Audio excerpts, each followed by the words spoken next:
চেষ্টা করি যারাই খাওয়াই না কেন তাকে সন্তুষ্টের মতো তৃপ্তি মতো খাওয়াতে। আসলে অসুস্থতার কারণে অনেক সময় অনেক কাজ করতে পারি না। তো বন্ধুদের বান্ধবীগণ আসসালামু আলাইকুম। আজকে হুজুরের জন্য কি কি রান্না করলাম আর হুজুরের জন্য কি কি পাঠাচ্ছি সেগুলো একটু দেখাই।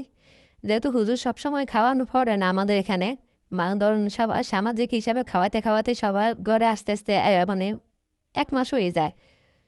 তো 1 মাস পর আসলে একটা মানুষ যদি খেতে আসে তাকে যদি ভালো মন্দ ভালোভাবে মানে আমার সাধ্যের মতো যদি না খাওয়াতে পারে কিন্তু আমার নিজের কাছেই খারাপ লাগে।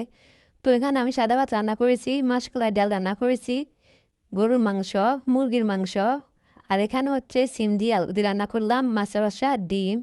তো এটুকুই করলাম, যতটুকু আমি পারলাম আর কি, একা মানুষ। আর সাথে ছিল দুধ কলা। তা আমি সবগুলা টিম বাড়িতে ভরে একটা বাড়ি করে দিয়ে দিয়েছি মুরব্বির কাছে।